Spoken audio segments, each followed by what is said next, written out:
noches a todos, muchas gracias por venir. Mi nombre es Marcelo Gurruchaga. Bueno, yo soy fotógrafo, voy a empezar la charla contando un poquito de dónde vengo, quién soy y cuáles son mis antecedentes, de alguna forma, ¿no? Muy brevemente. Así que voy a compartir pantalla, así vemos, se ve, ¿no? Sí, perfecto. Así que bueno, este es el nombre de mi último trabajo fotográfico, pero quise como nombrar a esta charla con ese nombre, porque de alguna forma todo el trabajo fotográfico que estoy haciendo y que fui haciendo tiene que ver con esto, ¿no? Con el nacer y el renacer.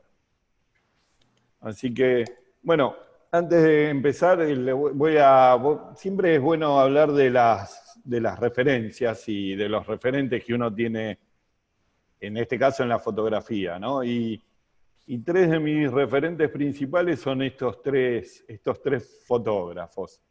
Y leo la primera, porque justamente una de las cosas que quiero dejar en claro, digamos, firme, es que todo lo que, como en las películas, todo lo que yo diga a partir de este momento puede ser usado en mi contra. O sea, y Ernst Haas, que supongo que muchos de ustedes los conocen, algunos no, pero fue un gran fotógrafo, un fotógrafo húngaro que tuvo que huir de Hungría por su condición de judío, y digamos, Hungría tuvo problemas en Europa mucho antes que el resto del continente, y él estudiaba ciencias justamente y tuvo que ser, y le prohibieron estudiar, por eso se fue a Francia y después de ahí a Estados Unidos en el momento de la guerra, ¿no? Y fue uno de los primeros que adoptaron, por un lado, el color como medio artístico, cuando el color era un poco, o estaba degradado por el resto del conjunto de la fotografía. Y por otro lado es uno de los que introduce el movimiento en la fotografía como medio expresivo, ¿no? Que es un poco lo que a mí me atraviesa en toda esta última parte de mi carrera. Y dice, una fórmula es la muerte de todo. Y la cosa extraña en la estética es que incluso cuando uno tiene la impresión de tener una fórmula, exactamente lo contrario también es cierto. O sea que cuando nosotros creemos haber encontrado una fórmula, un sistema, todo lo contrario también sirve. Entonces, en el arte es como que hay cosas escritas, pero todo lo contrario también es válido, ¿no? Y eso a mí siempre me marcó. Man Ray, que tiene que ver con el surrealismo, y bueno, la fotografía para el movimiento surrealista era como el medio expresivo por excelencia, y muchos de ellos lo utilizaron. Cartier-Bresson justamente adhería al movimiento surrealista, entre tantos otros. Dice, por supuesto habrá siempre los que miran solamente la técnica, que pidan el cómo, mientras que otros de una naturaleza más curiosa se preguntarán el por qué. Como es mucho más importante el contenido de saber cómo se hizo la fotografía.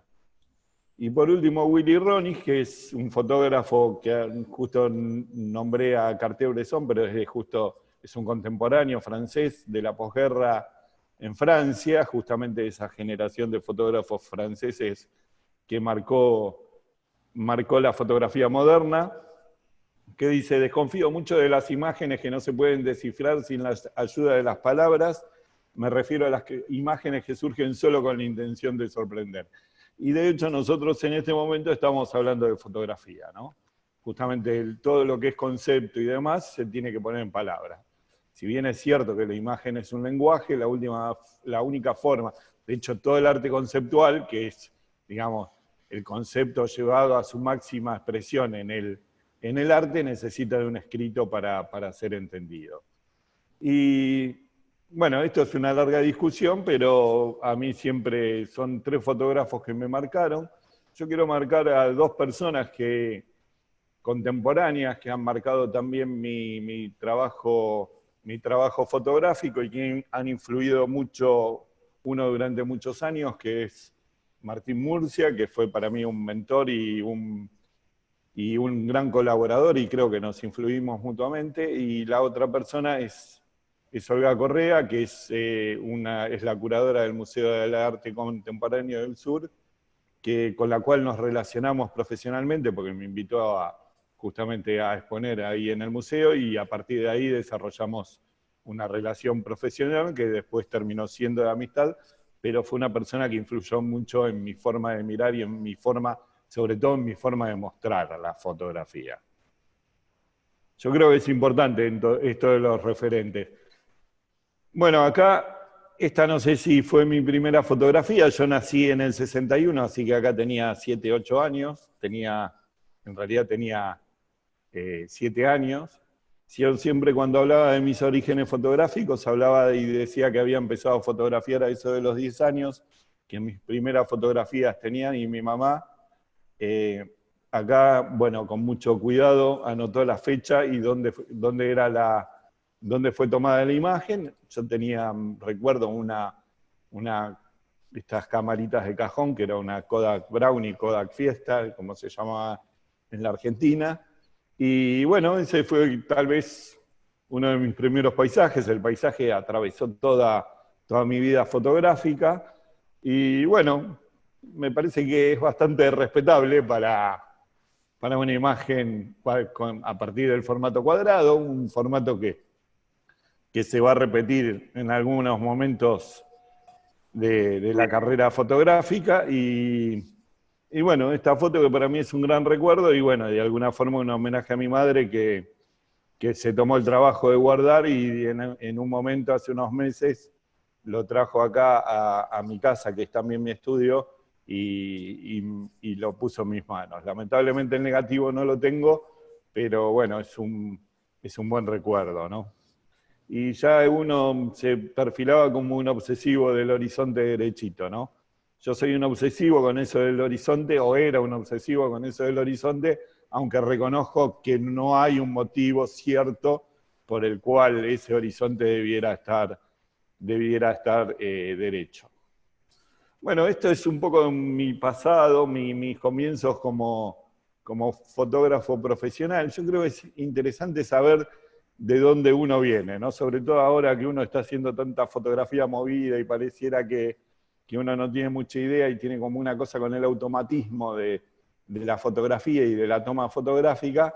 Estos son mis antecedentes, como ahí está Héctor Namat, lo vi en el público, que fue un gran fotógrafo, un gran referente para una generación de fotógrafos. Y bueno, son 3 imágenes que puse que de alguna forma indican, en esta época no existía el retoque fotográfico, o en realidad existía, pero era sumamente caro, era más caro, de hecho era más caro el retoque fotográfico que la toma en sí misma. Y bueno, uno tenía que trabajar con mucho cuidado, y si, por ejemplo, bueno, son 3 fotografías comerciales. Una es bien comercial, la de la izquierda, que era una fotografía para el Caesar Park, para el hotel, la IS que está enfrente ahora del Patio Bullrich. En ese momento creo que todavía no existía el shopping. Y las otras 2 tenían como una cosa más expresiva y tenía que ver con una siderúrgica que estaba en la provincia de Santa Fe, y la del Caracol, que era una tapa para un brochure de un estudio de diseño que justamente hablaba del diseño y relacionado con el espiral del caracol, ¿no? Esas fueron como, las puse porque eran como dos fotografías en las cuales tuve más libertad, porque eran para las tapas de los folletos. Después iban como, por lo menos en la de la siderúrgica, iba toda una cantidad de fotografía técnica dentro. Y la del hotel me parece que es interesante porque es una fotografía que no tiene ningún tipo de retoque y donde los detalles debían ser cuidados al máximo porque no había ninguna posibilidad de retocarla, la imagen, por lo menos con los conocidos. Después con el tiempo apareció el aerógrafo, la técnica del aerógrafo, o que se impuso, digamos, el retoque con el aerógrafo, y terminamos finalmente con el Photoshop, que desde un principio o empezó con un retoque similar al que se hacía con el aerógrafo para después ir incorporando todos los elementos que nosotros conocemos y utilidades que tiene el Photoshop y otros programas de retoque digital, ¿no? Porque, bueno, esto de dar nombres a veces tiene sus dificultades, pero bueno, Photoshop es el más popular, por eso siempre hablamos de Photoshop. Pero existen otros. Fíjense, la foto de las varillas, hoy sería impensable publicarla con los de... Cuando nosotros hacíamos las varillas, capaz que estas varillas eran fabricadas especialmente para la fotografía, ¿no? Pulidas, porque imagínense que una varilla nunca tiene, si ustedes van a una ferretería a comprar una varilla, nunca va a tener esas cualidades. Pero si ustedes la observan con detenimiento, por más que esté chica, está lleno de defectos, ¿no? Propios de la fabricación de la varilla. Hoy sería impensable publicar una fotografía con esos defectos. Iría todo, digamos, al retoque digital y sería publicado de otra forma. Ninguna de las tres fotografías tiene retoque digital, están escaneadas directamente. Es una fotografía, la que ven arriba a la izquierda es de formato medio, está hecho con cámara de placa con un portarrollo, o sea, la cámara de placa de 10x12, ustedes saben que hay más de tres formatos de películas, pero hay tres grandes grupos de formatos de cámaras, que son los de formato chico, que son las que nosotros habitualmente estamos acostumbrados a utilizar, incluyendo las que se llaman full frame. Después hay un formato medio, que son películas que son un poco más grandes. Por ejemplo, la que estamos viendo es de 6x7 centímetros, y las otras dos son placas de 10x12,5 centímetros, ¿no? Entonces, es para dar una idea de dónde uno viene, ¿no? Este fue como mi paso por la fotografía publicitaria y la fotografía comercial. Yo recuerdo la que hemos compartido ahí con Namad, que está en el público, que hemos compartido muestras en el Museo de Arte Moderno, que está en la calle San Juan, que antes de que fuera reformado, con la Asociación de Fotógrafos Publicitarios, y esa foto estuvo expuesta en una de las muestras ahí, en la de las varillas, en esa muestra, ¿no? Bueno, acá pasamos ya a trabajar. Tengo muchos trabajos personales, muchas series de fotografías, pero quise hacer como un recorrido que es como el que me lleva a estos últimos trabajos que estoy realizando, y me pareció un buen inicio hablar de mi último trabajo personal con película, que fue a principios de este siglo, que fue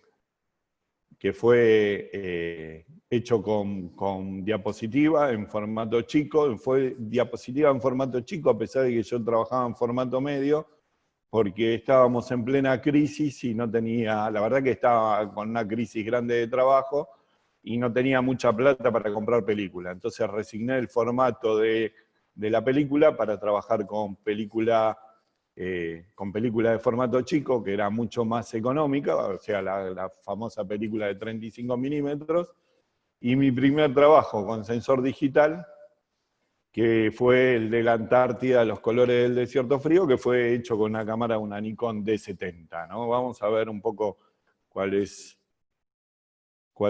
como un poco la fotografía. Si quieren ir preguntando, pregunten sin inconvenientes y me van. Bueno, Isla de los Estados terminó siendo mi primer libro.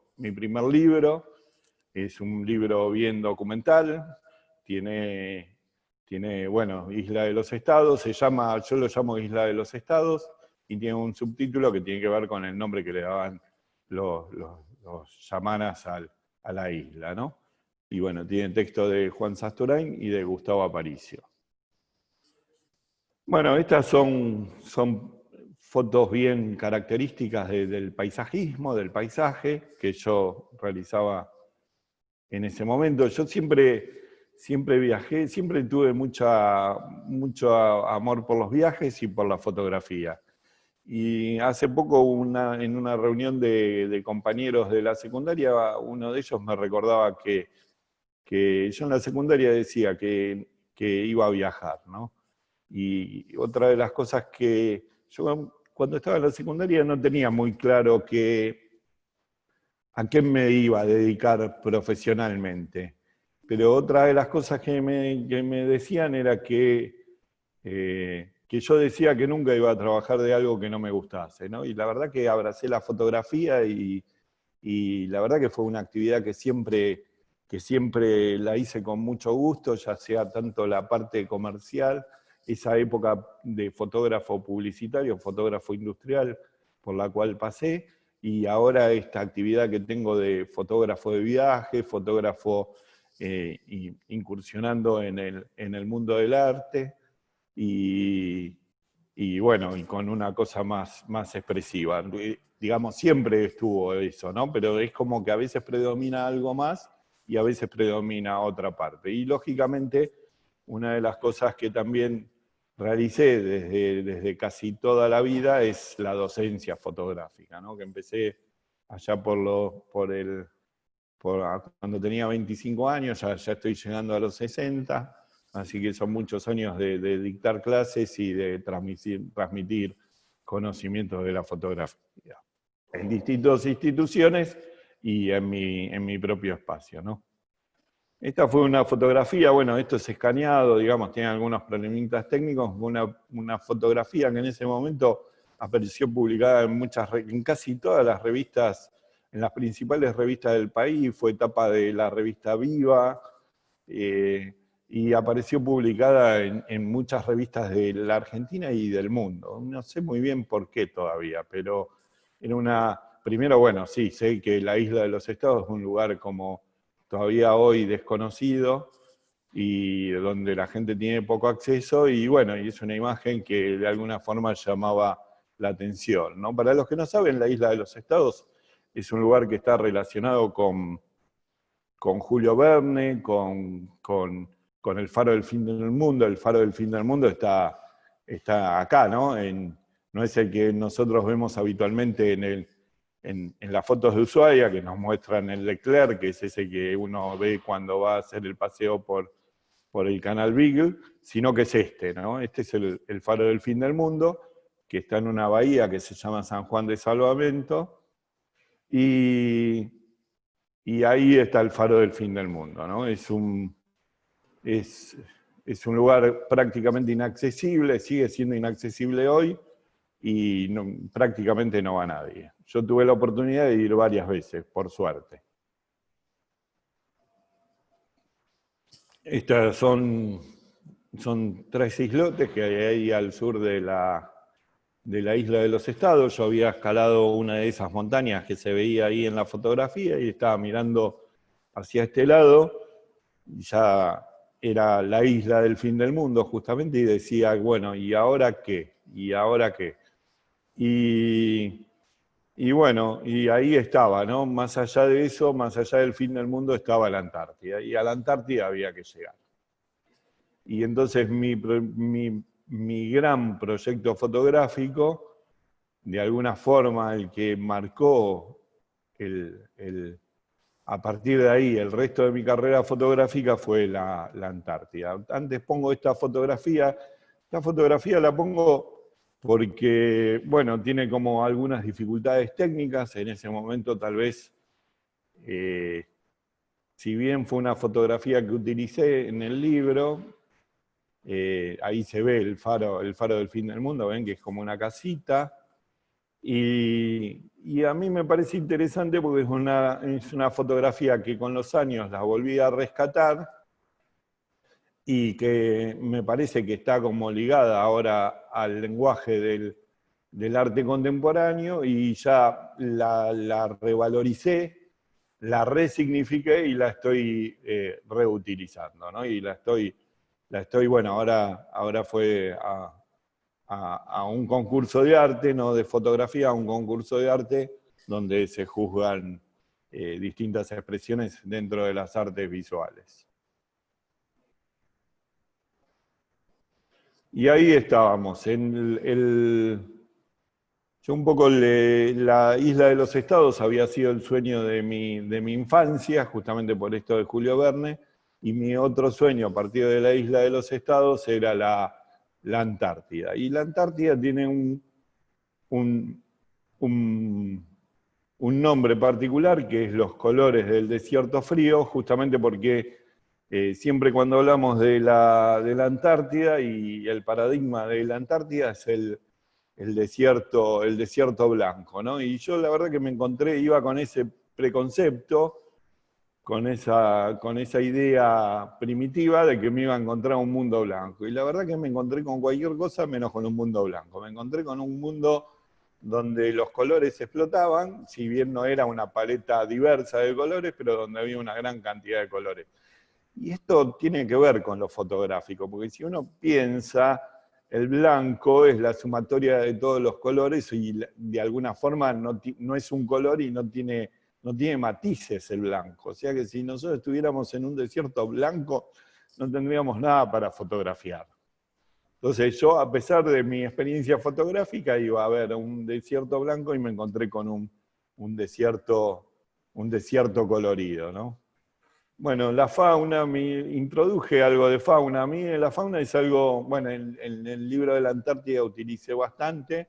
Me divierte mucho fotografiar fauna, pero después la verdad que hago poco con estas fotos. Me divierte mucho, tengo muchas fotografías de animales, me gusta mucho el contacto con la naturaleza. Una de las cosas que creo que más me divierte fotografiar animales es porque me divierte. Una de las cosas que yo rescato de Man Ray, que yo dije que era una de mis influencias, es el que decía, él desarrolló el tema del rayograma, ¿no? O el fotograma, y una de las cosas que él decía sobre ese sistema fotográfico, que lo llevó, no lo inventó, sino que lo desarrolló y lo llevó a un nivel artístico, es que él básicamente le divertía hacer eso, que él hacía los rayogramas porque le divertía. Y a mí hay una de las cosas que me gusta hacer es fotografiar animales, porque me divierte fotografiar y estar en contacto. Me gusta mucho la naturaleza y me gusta estar en contacto con la naturaleza, ¿no? Entonces, te hago una pregunta, así podés respirar un poco, porque acá preguntan, ¿cómo te decidiste por la fotografía? sí, es una pregunta como un poco difícil. Siempre me preguntan por qué soy fotógrafo. Vos sabés que yo nunca supe por qué soy fotógrafo. Siempre me gustó la fotografía, siempre me gustó fotografiar. Yo recuerdo cuando era chico que a cualquier viaje que iba así, llevaba mi camarita sencillita y me gustaba fotografiar. Y se ve que no sé por qué. O sea, si yo te buscase hoy una pregunta de por qué soy fotógrafo, no sabría. Si te dijera algo, te mentiría. Sí te puedo contar sobre por qué fui a la Antártida, por qué ahora hago el tipo de fotografía que hago ahora. Mi origen como fotógrafo nunca le encontré explicación. No vengo de familia de fotógrafos. Tenía un tío que era fotógrafo, era aficionado a la fotografía. Pero después no tengo antecedentes familiares, así que dijeras que me acercasen a la fotografía. Sí, que me gustaba, qué sé yo, es un poco eso. Y ya cuando terminé la conscripción, entré a la facultad y al poco tiempo empecé a fotografiar y a los 22, no me acuerdo exactamente la edad. Viste que tenía como una edad ahí y suerte, gracias a mi mamá que me trajo esa foto, pude ubicar mis inicios, entre comillas, fotográficos. Y esto, no sé, yo creo que a los 23, 24 años ya estaba trabajando como fotógrafo profesional. Empecé como fotógrafo, arranqué fotografiando colegios, fotos de chicos de colegios, y Y me acuerdo que, no sé cómo, pero así de suerte, enganché 2 colegios muy, muy grandes. Y saqué cantidad de fotos. Esas, viste, que vos ponés el Sí, sí. albumcito, lo pegás, todo. Y hice esos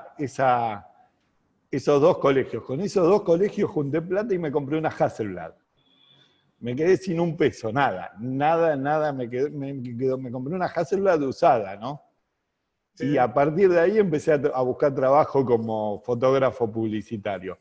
Recuerdo que salí, y aparte no tenía carpeta, que no le podía mostrar la foto de los chicos a los que... Entonces empecé a buscar por los distintas fábricas, comercios, y di con uno que fabricaba sillas. Era un mueblero que fabricaba sillas. Entonces entro, me presento, qué sé yo, le dije que era como la oportunidad de su vida, que estaba frente al mejor fotógrafo que alguien alguna vez pudiera conocer. Y no sé qué le habrá pasado a ese hombre que confió en mí y me dijo, bueno, vamos a hacer una prueba. Me dice, ¿a dónde te mando las sillas? Y yo no tenía nada. Entonces salí a buscar un lugar para fotografiar esas sillas y me acuerdo que fuimos al garage de la casa de un amigo que vivía con el padre, le sacamos el auto del garage, compramos uno de esos fondos, ahora no recuerdo un fondo infinito de estos de 2 metros y Papel. pico, Sí. sí. Compré unas lámparas de continuas con unos tachos que no tenía idea, porque yo nunca había iluminado en mi vida. No tenía idea de cómo. Y bueno, hicimos la foto de la silla y al tiempo le encantaron. Al tiempo le encantaron. Y yo al tiempo las vi y dije, yo no pude haber entregado ese trabajo. Pero al tiempo le gustaron y a partir de ahí empecé a trabajar y nunca paré. Así que bueno, esos son como los... yo sabía que quería dedicarme a la publicidad porque para mí la publicidad fue una gran escuela. Yo aprendí muchísimo trabajando en publicidad. Y acá Graciela La Fleche dice que a los 26 años le tomaste la foto de su casamiento. Mira, sí, Graciela es una amiga de toda la vida. Graciela era mi vecina de departamento, vivíamos pared por medio, que nos criamos juntos, crecimos juntos. Yo después me mudé a 3 cuadras de donde vivía ella y toda la infancia. Y bueno, y cuando se casó le tomé las fotografías, así que espero que le hayan gustado. Parece que si no te las devolvió, creo que sí. Sí, sí. Así que bueno, acá es... Este trabajo fotográfico a mí me marcó la vida, porque me marcó la vida fotográfica, ¿no? Siempre que uno habla de vida fotográfica. Una de las cosas que me marcó fue porque lo que era la revista Geo europea, que era la competencia europea de la National Geographic, en ese momento por este trabajo me colocó entre los 10 mejores fotógrafos del mundo, me acuerdo. Y esta fotografía en particular salió seleccionada no había un ranking así, no había una mejor y una mejor, sino que fue una publicación, un libro que salió sobre las 100 fotografías más sorprendentes. Y estaba esta fotografía, que un día a mí me llaman y me preguntan si yo les podía entregar esa fotografía, porque estaban armando un libro, y si podían publicar esta fotografía. Y bueno, y salió publicada y salió entre las 100 fotos más sorprendentes del mundo, que a mí me llamó mucho la atención, ¿no? Recuerden que en esa época no había drones, la fotografía aérea era bastante complicada, entonces era una cuestión difícil de hacer y era una fotografía bastante sorprendente. Y además que es un animal que es el pingüino Adela, que es un animal puramente antártico. Hoy la Antártida es un lugar como un poco más accesible. Yo cuando iba a principios del siglo XXI, esto debe ser 2002, 2003, ustedes imagínense, prácticamente no iba nadie a la Antártida, si fuera de la gente que trabajaba en un proyecto científico o... ¿Y Y, a- esa cómo la había sacado? y esa estaba desde arriba del barco, en realidad. Estaba arriba del barco, estaba arriba del Irizar, y justo es como que el bicho salió como un poco espantado, se asustó un poco y salió como los pingüinos se desplazan Sí, sí. en la nieve, se desplazan o caminando, así viste como el pingüino de Batman, que se desplazan así de un bamboleo, y si no, se desplazan como remando en la nieve, ¿no? Como si volasen en la nieve. Tienen como un. Y reman con las aletas, reman.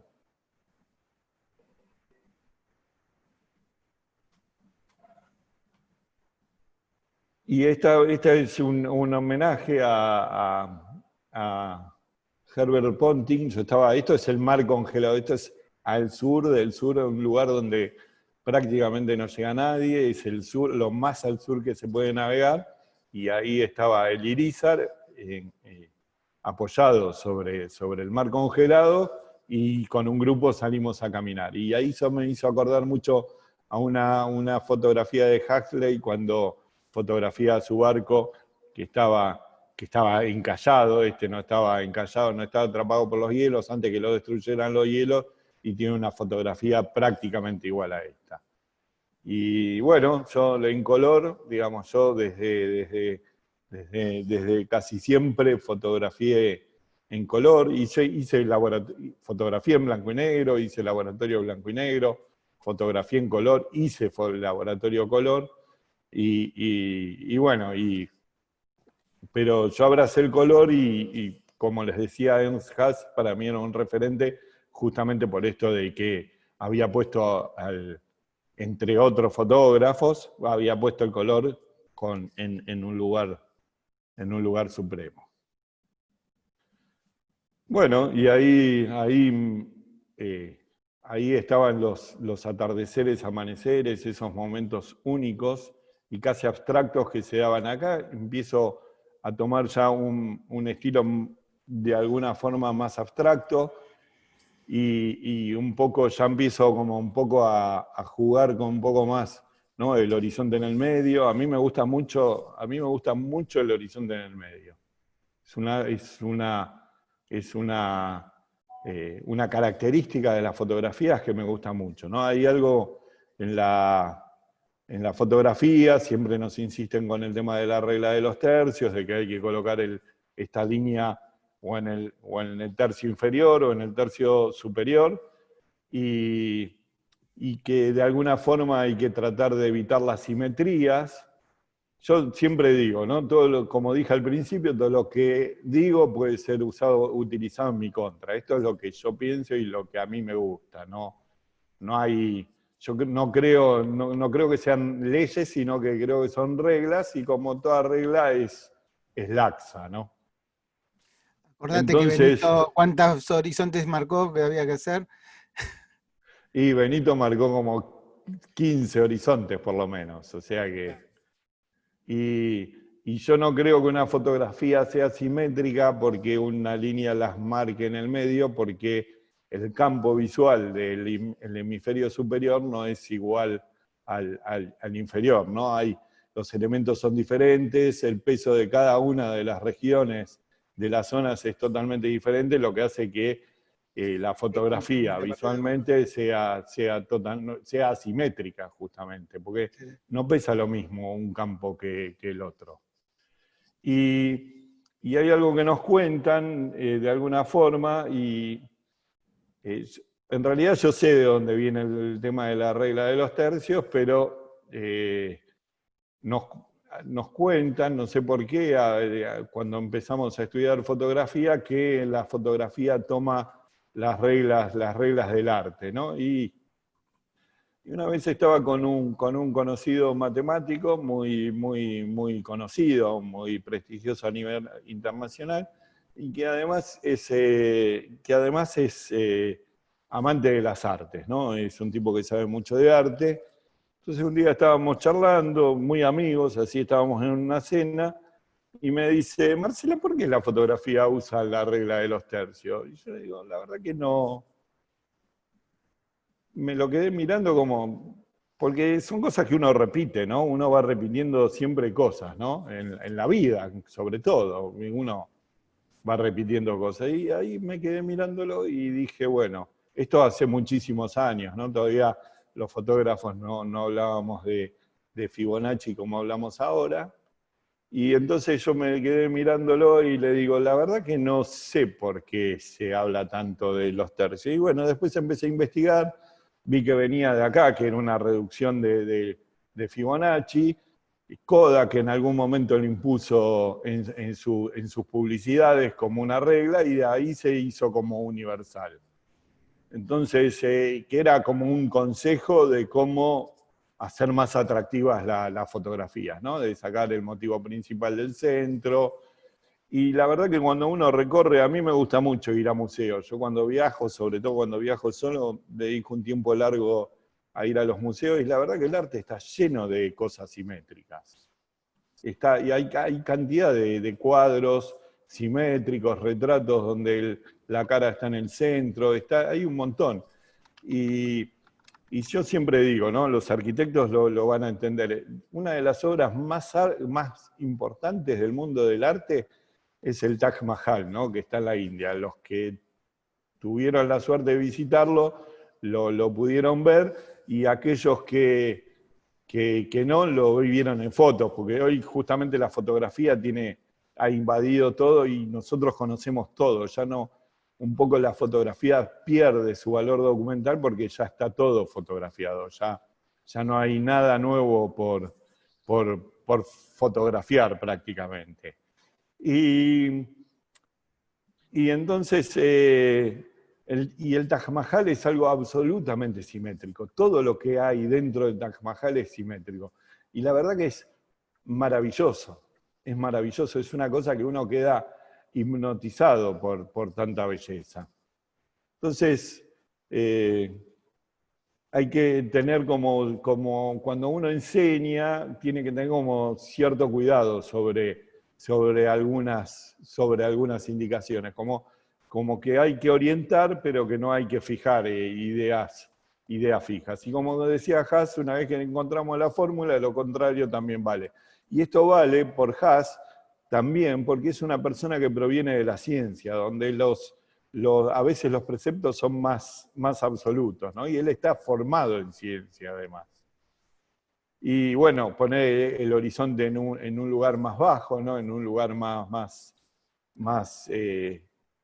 cercano del borde, el elemento principal también. Y otra cosa es aprender a mirar, ¿no? Es estar en el momento justo, en el lugar adecuado. Esto era a las 3 de la mañana. A las 3 de la mañana.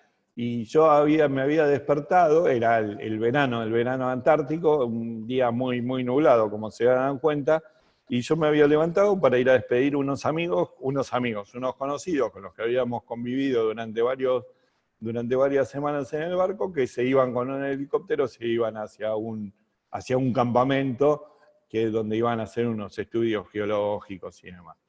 Y entonces, esto es lo que sucedió en ese momento. Y eso es porque uno estaba en el lugar adecuado, y sí, eso es suerte.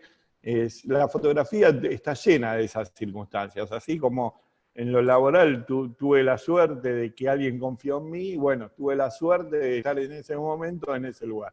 El estar muchas veces en los lugares adecuados, con la cámara en mano, implica un trabajo y una dedicación, ¿no? Donde ya entonces la suerte empieza a ser un factor menos importante. Aunque siempre está, la suerte siempre está. Que un animal lo mira a uno, que ese animal que uno quería fotografiar, que estaba dado vuelta, justo a uno lo miró. Esas cosas, ¿no? Que estar ahí, ¿no? Estar atento, para mí fue un trabajo de mucha dedicación. Yo estaba todo el día en la cubierta, estaba siempre que podía bajar, bajaba, cuando me podía quedar a dormir en algún lugar me quedaba, y estaba siempre, porque yo estaba haciendo un trabajo que se iba a convertir en ese libro que fue el de la Antártida, que en ese momento era un libro muy importante, porque en ese momento nadie había recorrido la Antártida como yo la recorrí. Entonces fue fue realmente importante y de hecho marcó el resto de mi carrera fotográfica.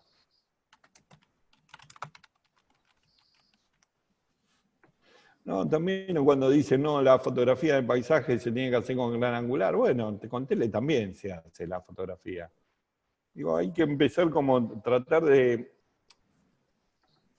alguna forma, de tratar de ser como un poquito más, más abierto a la mirada, ¿no? Aprender como eso, que primero es el mirar. El primero es el ver. Y la mirada es muy, muy importante.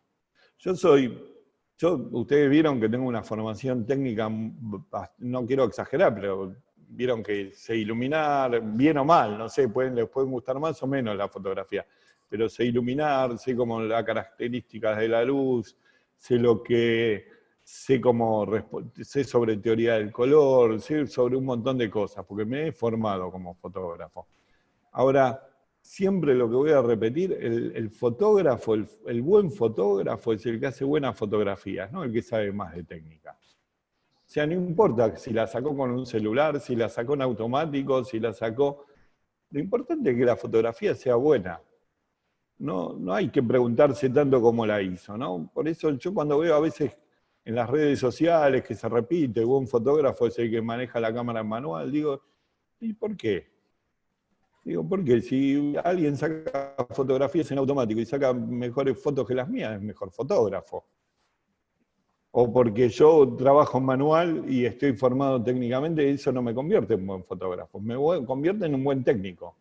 O sea, si yo sé mucho de técnica, puedo acompañar a otro, digamos, pero tal vez no pueda hacer, y si son buenas o no las fotografías, es algo que queda en cada uno de ustedes juzgarlo, no en mí. Digamos, cada uno de ustedes pondrá su cuota para decir si esta fotografía gusta o no gusta, si tiene valor artístico o no tiene valor artístico, si tiene valor decorativo, cada uno le da su valor. Y esto nos sirve para ir entrando de alguna forma en lo que es el arte, ¿no? Y acá yo entro ya en una mirada, ya a principios del 2000, entro en una mirada ya mucho más abstracta, y cómo cada uno, cada persona le da una reinterpretación a esta fotografía, a cada fotografía que uno ve. Uno tiene que ser consciente que en el momento de mostrar la fotografía, una vez que la cuelga, esto es lo que voy a decir, no tiene nada que ver con la propiedad intelectual, sino con la interpretación y la apropiación que se hace de una imagen, ¿no? Uno cuando muestra la imagen, la cuelga, uno pierde potestad sobre... ¿Sí? ¿Alguien estaba preguntando algo o Se no? coló un audio por eso, ¿no? Ah. Cuando nosotros colgamos la fotografía, perdemos potestad sobre la misma. Queda a libre interpretación de cada uno, ¿no? Y a mí me gusta mucho esto de jugar con la ambivalencia de la mirada, ¿no? Porque si uno la explica fácil, digamos, esto es hielo congelado, esto es el mar que está sin congelar, que está reflejando el cielo naranja del atardecer. Hay muchos que me preguntan si estas son personas, ¿no? Que a mí me sorprendió mucho cuando yo lo vi. ¿Qué hacen esas personas ahí paradas, ¿no? Y algunos no entienden muy bien porque el rojo tiene que estar arriba, porque es el cielo, y el azul, que es el agua, tendría que estar abajo, y aparte de estas ondulaciones que tiene el mar congelado, da como una idea de olas, así de movimiento, entonces ven dos personas que están como paradas en el agua, y la fotografía está al revés, y hay gente que lo ve inmediatamente y la entiende completamente, de entrada. Hay gente que ve pingüinos de entrada. Estos son los famosos pingüinos emperadores, ¿no? Que es toda una experiencia ver los pingüinos emperadores también. Y bueno, y es estar ahí, es estar en ese momento, en ese lugar. Esa cosa de nuevo, de la simetría, ¿no? De no saber dónde está el arriba, dónde está el abajo. Acá este es un fenómeno que se da en la Antártida, que es cuando está el hielo y está nublado, que las nubes reflejan sobre el hielo y el hielo refleja sobre las nubes, entonces no se sabe cuál es el arriba y el abajo, y si no fuera por estos pequeños témpanos que se ven en el horizonte, sería imposible determinar cuál es el arriba y cuál es el abajo, ¿no? Y una simetría casi absoluta rota por esas pequeñas siluetas que se ven en el horizonte. Esta es una fotografía de las fotografías que yo hice, es una de las fotografías de mi carrera que más me gusta. Justamente porque ya estoy en un momento de quiebre, en mi carrera expresiva, y esto es como un punto de intermedio entre un lugar y el otro. Y ahí llegamos a lugares de abstracción. La abstracción tiene que ver con la falta de reconocimiento, ¿no? Si nosotros no reconocemos nada, es abstracto. Si nosotros reconocemos algo, deja de ser abstracto. Entonces, esto en el contexto de la Antártida, nosotros entendemos que es mar congelado. Ahora, puesto fuera del contexto de la Antártida, nosotros no entendemos. Ahí está un poco también lo que hablábamos de la palabra, ¿no? De cómo explicar la fotografía y cómo hablar de la fotografía. Lo mismo pasa con, digamos, en un contexto tiene un significado y en otro contexto la imagen tiene otro significado. No es lo mismo por ejemplo, esta imagen, por ejemplo, colgada en una muestra colectiva en un salón, donde nadie sabe cuál es el origen y de dónde viene, donde se convierte en una mancha de color, más linda, más fea, más atractiva, menos atractiva, o en el libro de la Antártida, donde claramente es un mar congelado iluminado por el sol en un atardecer. O sea, es como que la fotografía va cambiando el significado también en el contexto. Digamos, ¿cuándo es arte la fotografía? Cuando está en un contexto artístico, ni más ni menos. La fotografía, como cualquier otro tipo de expresión, no es artística en sí misma. La fotografía es artística cuando se hace arte con la fotografía. La escritura es arte cuando se hace artística, cuando se escribe. Digamos, yo escribo una nota al almacenero y no es un arte, digamos. Le pongo 100 gramos de jamón cocido, 200 gramos de queso de máquina, 3 kilos de pepinos y no es. Ahora, si de eso yo hago una novela, se convierte en arte. Digamos, lo que convierte a cada herramienta es el uso. Y uno puede hacer arte con fotografía y con cualquier cosa. Y hoy, digamos, con los conceptos del arte contemporáneo, todavía más. Pero, digamos, uno puede hacer fotografía uno puede hacer arte con la fotografía o no. Y el concepto de decir, a mí siempre me decían, ¿no? Yo, con este trabajo de la Antártida, siempre me decían, uy, tus fotografías, qué lindas que son, parecen cuadros. Y a mí, en ese momento, era algo, la gente lo decía como un elogio, ¿no? Frente a fotografías como esta, me decían eso, ¿no? Parecen pintura. Y yo me sentía fotógrafo, yo estoy formado como fotógrafo, yo estudié óptica, estudié física, estudié luz, estudié historia de la fotografía, también estudié historia del arte. Digamos, el fotógrafo tiene que tener una formación completa, digamos, no solamente tiene que saber manejar la cámara, tiene que saber de matemáticas, de geometría, de óptica, tiene que tener como toda una serie de conocimientos para convertirse nuevamente en un buen técnico en fotografía. Y yo estaba frente a esta fotografía y te decían, uy, qué linda que es, parece un cuadro. Y a mí, frente a otros paisajes de otros lugares, de la Argentina y de otros lugares, me decían lo mismo, ¿no? Y yo decía, la puta, me decía, yo soy fotógrafo, no soy pintor. Bueno, en algún momento yo decidí que era tiempo de romper con eso y convertirme en un fotógrafo pictorialista. Y que al final digan, bueno, y enorgullecerme con eso, porque evidentemente eso estaba en mi alma, digamos, de fotógrafo. Eso estaba en mis características como fotógrafo. Porque yo la abstracción la buscaba todo el tiempo.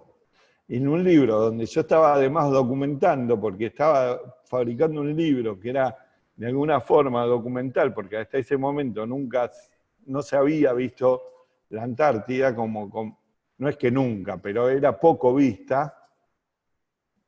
Digo, y bueno, esta es una fotografía de aquella época, ¿no? Hecha con la D70, ¿no? En el 2000, 2001, 2002, no me acuerdo exactamente el año, y hoy es una fotografía que es mucho más común de verla. En ese momento no era tan, tan común ver una fotografía como esta. Y tiene el tratamiento que tenía en ese momento. No está vuelta a tratar esta fotografía. Eso es interesante, ¿no? Porque yo creo que en este momento el Photoshop todavía no tenía capas, como estamos habituados. Tendría que verificar. La verdad que en la historia de los programas de retoque no las tengo, pero es y como el proceso siempre es importante, pero no es lo más importante de la imagen Eso, fotográfica. Sí. te digo, hay varias preguntas que hicieron sobre la importancia del manejo del Photoshop en tus obras. Yo en general tengo, últimamente, te digo, yo no tengo ningún tipo de prejuicio con el manejo del Photoshop. Digo, me parece que cada uno, salvo que tengas, digamos, salvo cuando la fotografía más que documental es testimonial, digamos, eh, hay, hay algún tipo de prurito sobre eso, pero después yo creo que cada uno tiene que hacer lo que quiera. Yo en todas estas fotografías que mostré hasta ahora, en todas, estoy mirando si hay alguna tiene algo más, ¿no? No, en todas lo único que tiene es un ajuste de contraste, de color. Lógicamente puedo haber realzado, ahora no tengo el detalle de cada uno, pero seguramente ves que acá hay como esto aparte de acá está un poquito más clara que todo el resto, con lo cual estoy seguro que acá le levanté un poquito para que juegue con los pingüinos y con la mirada del pingüino este que está mirando hacia la izquierda. No te lo puedo asegurar, pero la veo y digo, acá le levanté, porque mirá el tono acá, el resto de los tonos, y esto está un poquito más claro que el resto, o sea, que algo ahí le toqué. Pensá que es del 2004, 2005 el proceso. Lo mismo que acá. Yo acá, vos sabés, igual acordate cómo venía porque nosotros ahora estamos acostumbrados a las cámaras que vienen los archivos vienen como rejugados, ya vienen como retocados, ¿no? Ya viene como la foto hecha. En esa época venían Rango dinámico. los archivos de la D70 venían con una neblina arriba, porque venían como sin nada. Entonces vos le sacabas todos los ajustes de la cámara y la cámara no te hacía nada y te los trae. Entonces todo lo que está hecho por mí. Todo el color, todo el contraste, todo eso está hecho por mí. Sí. Ahora, lo que no está es, no le saqué acá había una montaña y se la saqué, no. Pero todo lo que tiene que ver con el contraste, con el color, todo eso está hecho por mí, ¿no? No el color de que le cambié la tonalidad, no le cambié la predominante, sino lo que le levanté el contraste, la luminosidad y la saturación. Y alguna corrección en la dominante seguro también. No sé si queda claro. Sí, sí, sí. Igual yo no tengo problema en que yo acá no le toqué, estoy casi seguro que no le, pero si acá había uno que me molestaba, se lo saqué, digamos. No tengo prejuicio con eso. Y si bien es un valor documental, si este hielo estaba un poquito más a la izquierda y yo lo metí más a la derecha, no le cambia el sentido a la fotografía. Sigue documentando lo mismo, de igual manera, con lo cual no tengo prejuicios sobre eso. Yo no suelo hacerlo, pero no es que nunca lo hago, ni tengo problema. Lo que casi siempre hago es reencuadrar. No tengo problema en reencuadrar. Casi todas las fotos están reencuadradas. Trato de encuadrar en la cámara porque a mí me gusta mucho aprovechar la resolución total de la cámara. Entonces trato de aprovechar el máximo del cuadro que entrega la cámara. Pero intento de encuadrar siempre en la cámara. Pero no es un problema el reencuadrar.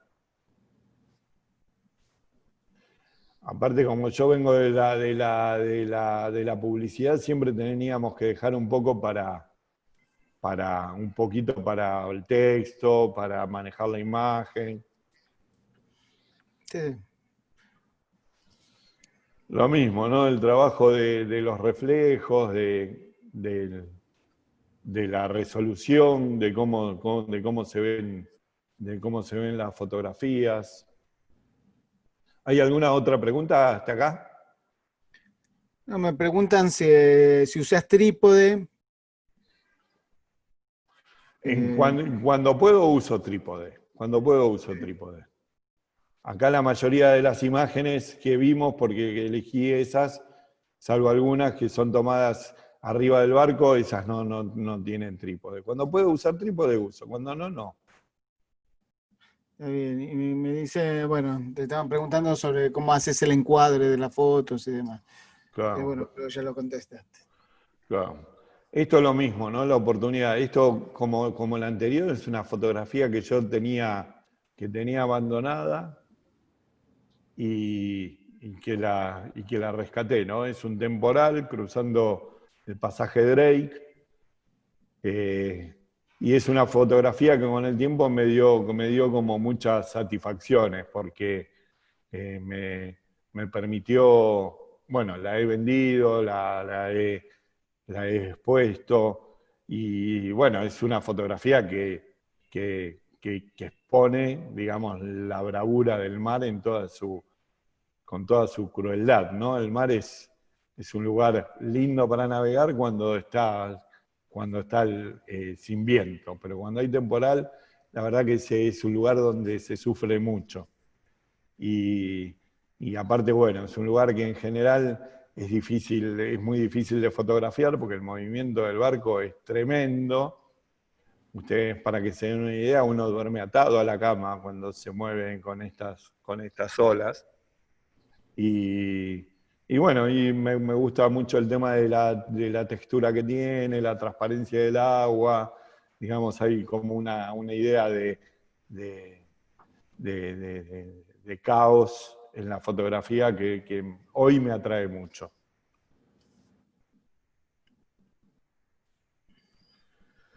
Bueno, y acá entramos ya es como un... No sé, ¿alguna otra pregunta, Hernán? A ver. Dicen, cuando tomas una foto ya te das cuenta que esa será la foto. Y en general sí, la verdad que sí. Sí. Hay una cosa que uno tiene de experiencia por viejo, ¿no? Entonces, ya cuando uno es viejo y ya conoce los materiales con los que trabaja, es como que ya te vas dando cuenta de cuál foto. A veces sí, a veces no. Digo, a veces da sorpresa y a veces uno se encuentra con fotografías.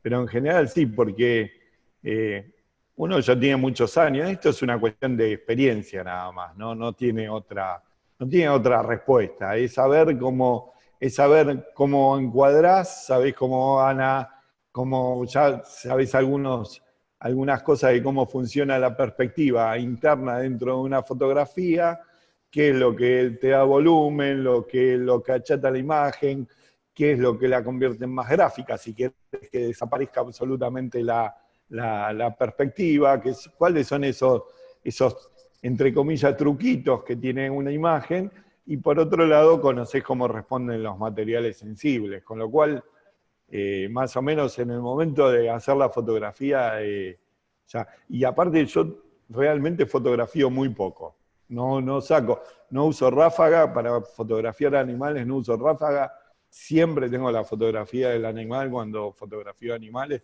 sé cuando lo fotografié, y porque a mí me gusta vivirla la fotografía. Si yo siento que si fotografío, y esto es lo que me sucede a mí, no es, no digo que todos deban hacer lo mismo. Yo cuando fotografío un animal me gusta verlo. Y si yo fotografío en ráfaga no lo veo. Lo veo, me gusta sentirlo, me gusta ver cómo actúa, que me sorprenda. Entonces es un tema. Y yo sigo haciendo paisaje. A pesar de lo que yo voy a mostrar ahora, aclaro que yo sigo haciendo el paisaje casi tradicional, saliendo del abstracto que vimos hasta ahora. Sí, Y acá esto me es preguntaban sobre paisaje, más, si usás filtros degradados, algún filtro en yo el particular. único filtro que uso, es el filtro polarizador. Es el único filtro que uso. No tengo problema con no tengo, en esta cosa no tengo problema con los cielos blancos, no me preocupa acá no incluí ninguna con cielo blanco, pero no me preocupa el cielo sin detalle, digamos, si el contenido de la fotografía es fuerte, no tendría problema en tener un cielo blanco. Y, digamos, si esto fuera todo celeste, yo no le agregaría las nubes. No tengo problema con quien se las agrega, No tengo problemas. Hay muchos filtros hoy de Photoshop que agregan nubes. Que vos haces pum y le tirás nubes acá y te arma el cielo con nubes. Digo, está lleno de filtros, de distintos filtros. Yo no los uso.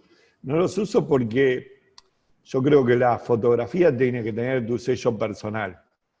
Y en la medida que vos usás filtros preestablecidos, en realidad estás poniendo el sello ya tenemos el sello de las marcas de cámaras que nos imponen un montón de cosas de lo estético, ¿no? De cualquiera de las marcas. Nos podemos pelear por las marcas, pero cualquiera de las marcas que nosotros utilicemos ya nos imponen un montón de características técnicas previas en nuestra fotografía. Entonces, lo que nosotros podemos dominar, lo tenemos que dominar a pleno. Entonces, si además nos ponen filtros preestablecidos, nuestras fotografías terminan siendo todas iguales. Y lo que yo creo es que nuestras fotografías tienen que tener nuestro sello personal. Yo soy de los que creo que hay poco para aportar como cosa nueva, ¿no? Como que el mundo se ha expandido tanto y se ha hecho tanto que es poco lo que hay. Ahora, lo que nadie tiene es tu mirada. Todos los que estamos acá reunidos en este momento tienen su mirada y esa mirada es única y no puede ser igualada. Entonces, eso me parece que es fantástico. Tener tu propia mirada, tener tu propio sentir, eso es único. Y eso es lo que hace que tu fotografía sea diferente a las demás. Es lo único que las hace diferentes. Es que tengas tu propio sentir y tu propio mirar. Entonces, por eso creo que es importante que cada uno desarrolle su propia mirada y su propio estilo. Por suerte, todos tenemos estilos diferentes. Todos tenemos estilos diferentes, no, pero todos tenemos mirada y cada uno opta por un estilo. Yo no soy muy amigo de eso, de hacerte amigo de los que hacen fotografía parecida a la tuya. Porque después terminamos regodeándonos por hacer lo mismo. Y yo creo que hay que nutrirse del otro, hay que aprender del otro para después seguir haciendo lo mismo, pero más rico. Ese me parece que es lo primero que nosotros debemos aprender. Es como que tenemos que empezar. El fotógrafo tiene que mirar arte. Sí. Lograr el estilo propio, ¿no? Claro, el estilo Acá propio. Sí. Sí. Acá me preguntan, mandando fotos de Antártida, cómo se afectan los equipos en esos climas extremos, sobre todo el uso de batería y demás. Mira, yo el primer viaje que hice a la Antártida creo que fue, no me acuerdo, en el 2002, 2003, por ahí. Y prácticamente estaba inaugurando mi trabajo fotográfico digital grande. Era la primera vez que iba a fotografiar y viajé con toda la cámara, con todo un equipo analógico y todo un equipo digital completo. eran las mismas lentes, todo, porque yo en ese momento utilizaba, utilizaba Nikon en ese momento. Y, y la verdad que tuve menos problemas con los equipos digitales que con los equipos analógicos. Y el problema que tuve con los analógicos eran que eran equipos electrónicos con las baterías, justamente. Porque con los equipos digitales ya vienen las baterías de litio-ion, que si bien son baterías que con el frío duran menos, con el frío se la bancan. Entonces, la verdad que no tuve grandes problemas. Yo sé de gente, y lo he visto, que el problema que tiene es que se les quiebra la pantalla y dejan de ver en la pantalla. La del respaldo, la Sí, sí, pantalla. la de media formato. Claro, sí, sí. Pero la verdad que yo no tuve ese problema. Yo vi así, pantallas quebradas, pero no vi otro problema con las cámaras fotográficas. Así que no sé, ahora con las cámaras, con La las, mirrorless, sí, yo todo viajé este con las enfoque. mirrorless y no tuve problemas con las baterías. Yo sé que hay quienes se han quejado, duran menos, digamos, lo que hay que llevar es baterías. Sí, sí. Duran menos, ya de por sí duran menos. Digo, para mí las mirrorless, las cámaras mirrorless tienen ventajas sobre las cámaras reflex, pero es un problema de gusto ya. Cada uno, viste, es como que cada uno va. Bueno, y acá entramos ya en topografía viva, que entramos en un mundo totalmente abstracto. Claro que yo sigo fotografiando paisajes y cosas porque no es que abandoné y me dediqué a esto, sino que yo tengo varias líneas de trabajo. Y topografía viva, es muy importante escribir sobre lo que uno, esto es un extracto de lo que yo escribí, la topografía junto a lo vivo habla de un mundo en movimiento que se transforma, aquello que se nos presenta como eterno, pleno proceso de cambio en un equilibrio sutil. Y yo siento eso, ¿no? Que el paisaje está en constante movimiento, está en constante cambio. Aunque nosotros vamos a la cordillera de los Andes y nos da la sensación de que esa cordillera es infinita, pero todos los años cambia, todos los años crece, todos los años hay algo que se modifica. Y nosotros estamos insertos en ese mundo que se está moviendo. Entonces, por eso introduzco el movimiento en parte de mis paisajes. Y de esto hice toda una serie a la que yo bauticé Topografía Viva.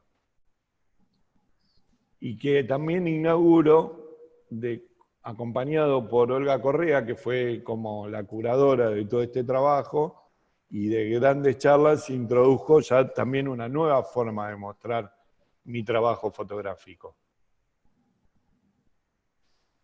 Todo esto está hecho en cámara. Podría haber sido hecho en Photoshop, pero vuelvo a lo que decía Man Ray. A mí me divierte trabajar con la cámara. Me divierte trabajar con la cámara. Me divierte mucho más trabajar con la cámara que trabajar en proceso posterior. Todo también tiene un proceso posterior.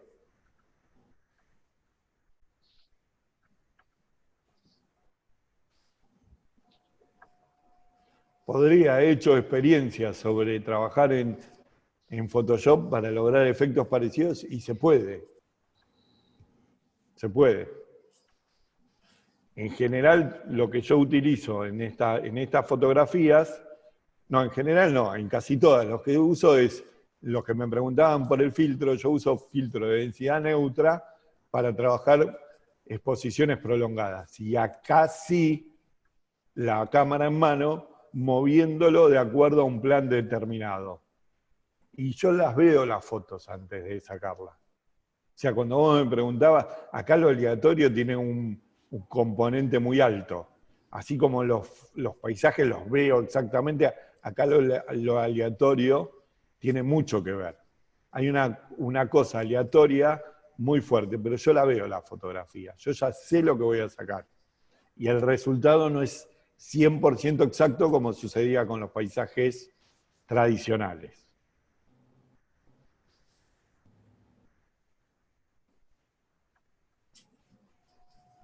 son exposiciones únicas con la cámara, ¿no?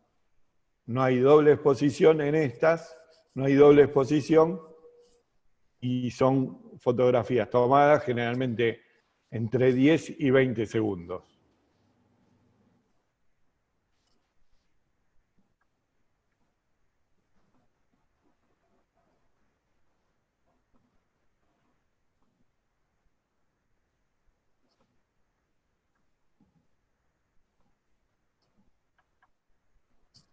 Es un horizonte y agua hay y un cielo, y lo que hago es girar la cámara, darle una exposición de una determinada cantidad de segundos, girar la cámara 180 grados y que se imprima la otra cantidad de segundos con la cámara girada, digamos. Entonces se imprime, ven que no es, algunas veces hay gente que cree que esto es, y esto lo hago en mano, a veces queda mejor, a veces queda derechito y perfecto como esto, y hay veces que no. Y piensan que es un reflejo, pero fíjense que está invertido el reflejo. Entonces hay algo que no funciona ahí. Esto se podría hacer tranquilamente con Photoshop, pero a mí me divierte mucho más hacerlo en cámara. Aparte la cámara tiene esa cosa aleatoria y pictórica que no lo tiene en Photoshop. Y la aleatoriedad del hecho. Claro. No Ahora también me di cuenta que esto tiene mucho de fotográfico. Esto está, digamos, adhiere de alguna forma al movimiento que se llamó surrealismo abstracto, ¿no? Que adhiere al surrealismo y a la abstracción. Y que tiene que ver con esa cosa compulsiva de la repetición en el arte. Y que eso tiene mucho la fotografía. La fotografía tiene mucho de esa compulsión a disparar y a la repetición.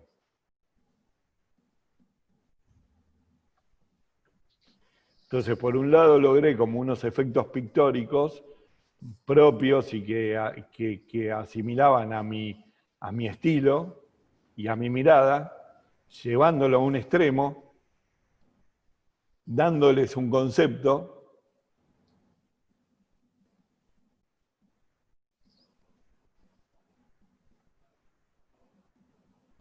Esto, por ejemplo, dos movimientos, ¿no? En la misma toma, dos movimientos.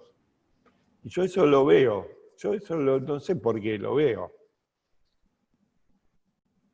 Fíjense que las composiciones siempre son.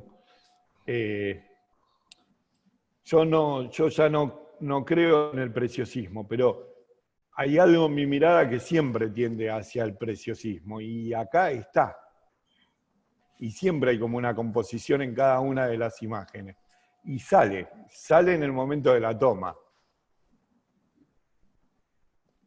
Y esta es una forma de presentarlo. Esto es el croquis de cómo debe ser presentada este conjunto de obras. Yo mostré las 9 fotos como fotos individuales, cada una funciona como una obra individual y además forma un conjunto de 9 fotos de 50 por 70, que deben ser colocadas en este orden. Nunca pude vender el conjunto, me hubiera gustado vender el conjunto. Pero hay que tener pared para...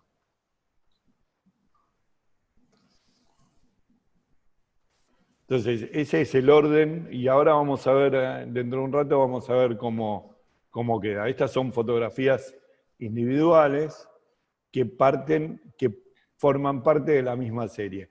Las 9 fotografías anteriores forman parte, las puedo utilizar como parte de esa obra única, que son esas 9 fotos, o las puedo poner como fotografías individuales. Eso es una decisión que tomo de acuerdo al momento que las voy a exponer. Esto es como el desarrollo yo les estoy contando como el desarrollo de la obra, ¿no? De cómo fue el desarrollo de mi obra a lo largo del tiempo. No sé si hay alguna pregunta, Hernán. No, bueno, me preguntaron, quedó colgada la ventaja de la mirrorless para vos sobre las reflex. Y después lo que me están preguntando, dicen cómo haces esa doble exposición. Estabas diciendo que no era una doble exposición, sino Sí, larga esto es exposición como larga exposición.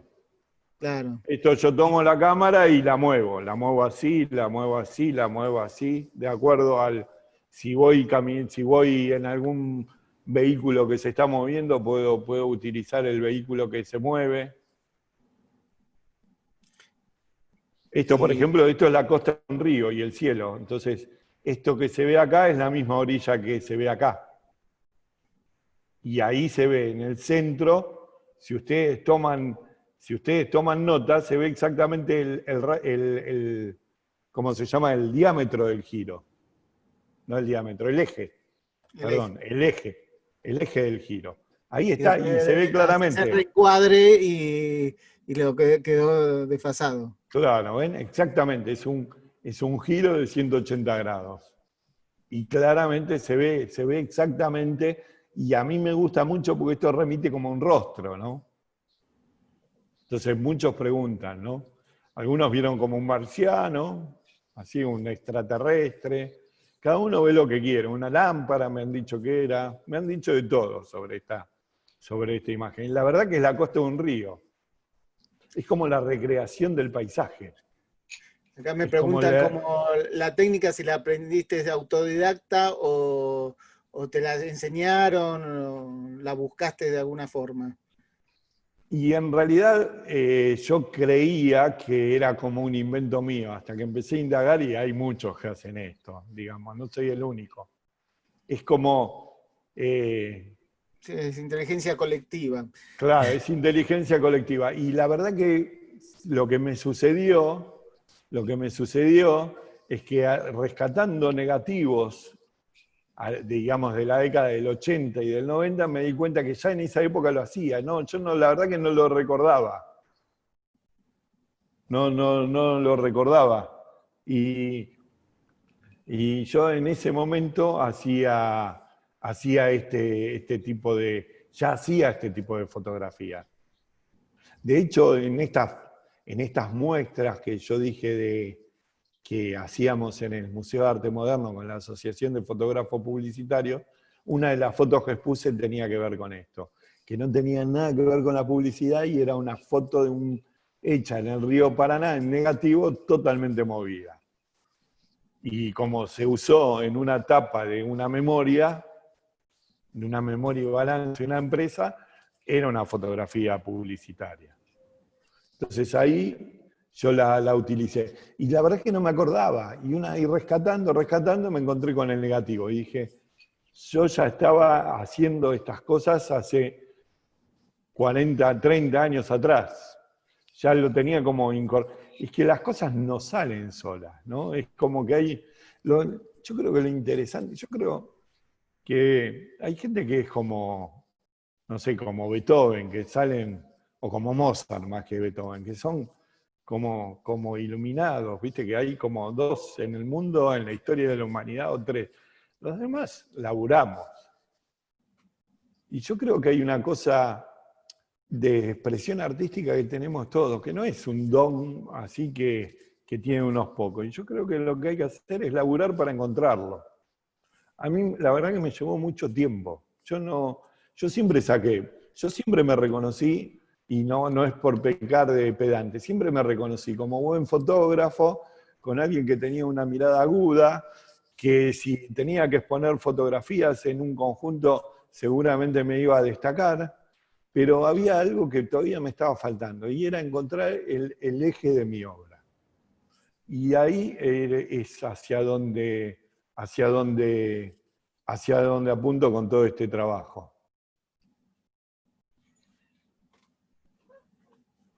Sí, yo creo que es parte de la evolución de uno y esa continua búsqueda que tiene como fotógrafo dentro de su obra.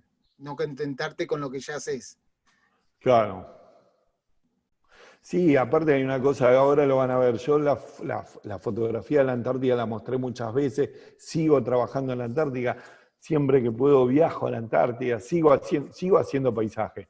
También encuentro que mi paisaje ya no me satisface como me satisfacía antes. Buscar nuevos formatos, ¿no? Es importante esto de romper el formato de la cámara. porque el formato está impuesto por la cámara. El formato de nuestras fotografías está impuesto por los fabricantes de cámara. Los fabricantes de cámara decidieron cuál es el formato que nosotros debemos utilizar. Entonces, salir, no digo siempre, pero salir, buscar. Es importante esto de tratar de encontrar lo que son los nuevos formatos, la nueva mirada, el mirar uno, el explorar. Yo puse una sola fotografía porque es difícil de mostrar esto, y ahora les voy a mostrar el conjunto de esto. Esto es una fotografía para ser original, una serie de fotografías que yo bauticé como horizontes verticales. Más original no podría haber sido, ¿no? Que no todas terminaron siendo, que son de 20 centímetros de ancho por 2 metros de largo. Y así fueron expuestas.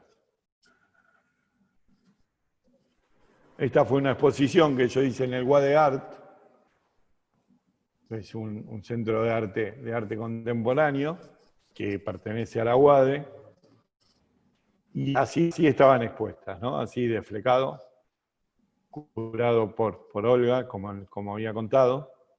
Estuvimos trabajando bastante, esto es lo que fue una retrospectiva sobre mi obra, con obra nueva y obra antigua, y entonces yo estaba explorando este nuevo formato, y justamente esta muestra se trató de eso, ¿no? Se llamó Formatoc, por el tema del formato y la obsesión por el formato.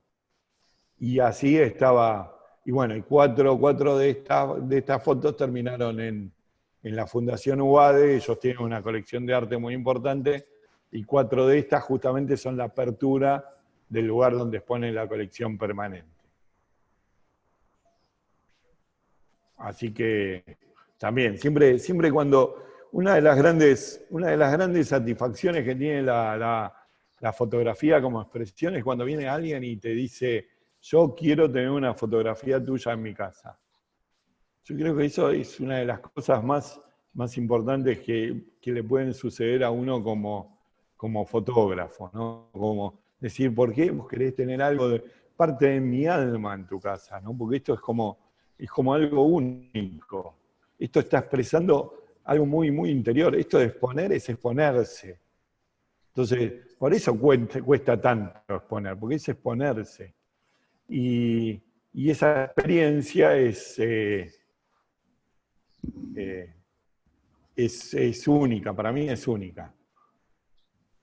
Bueno, y esta es otra serie que yo estoy haciendo relacionada con esto y con la humanidad, que tiene que ver con la evolución. Y es una serie, esto es el inicio de esta serie, que tiene que ver con la evolución. Y es una serie de primates y seres humanos. Los monos quedan netamente definidos, y los seres humanos están así en una serie. Esta sí es doble exposición, es una doble exposición, no es toma única, sino son 2 exposiciones en el mismo fotograma.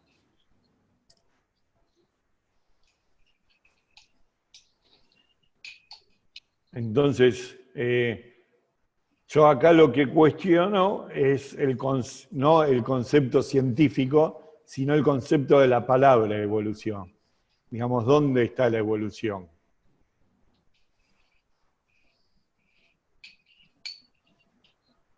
Son todas fotos de distintas personas que han tenido relación conmigo de alguna u otra forma, o en los viajes, o en la vida. Son retratos. Esto es toma única, esto es una sola toma, así como hacía el paisaje, con gente esto es arena, son unos médanos, y ahí está la imagen, ¿no? Y está también un filtro ND de densidad neutra, y giramos la imagen.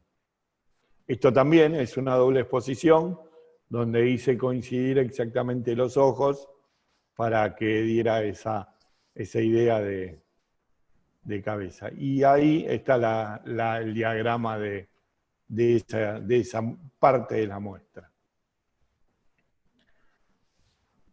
El gorila, que fue tomado en Uganda, esa es una de las grandes experiencias mías de viaje, fue ya hace muchos años, fue haber ido a ver a los gorilas a Uganda, ¿no? Y las personas que lo rodean indagando sobre este concepto de evolución. Y antes de seguir, vos me habías preguntado, alguien preguntaba por qué prefería las mirrorless sobre las... y que no lo contesté, porque no quería parar hasta acá. Pero y a mí me gustan las mirrorless porque tengo toda la información en el visor, básicamente por eso.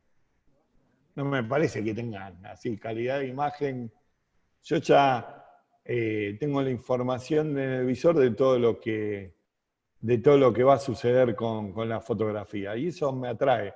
Y una de las cosas que más me atrae es que incluye el telémetro, que era algo que había desaparecido con la aparición de las cámaras digitales.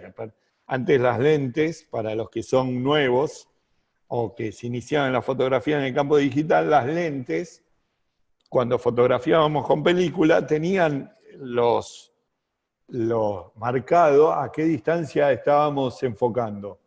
Y además nos decían cuál era la profundidad de campo. Estaba indicado en el lente cómo era la profundidad de campo. Ahora, las cámaras, las mirrorless, nos indican cuál es la profundidad de campo, que nos permiten ir directamente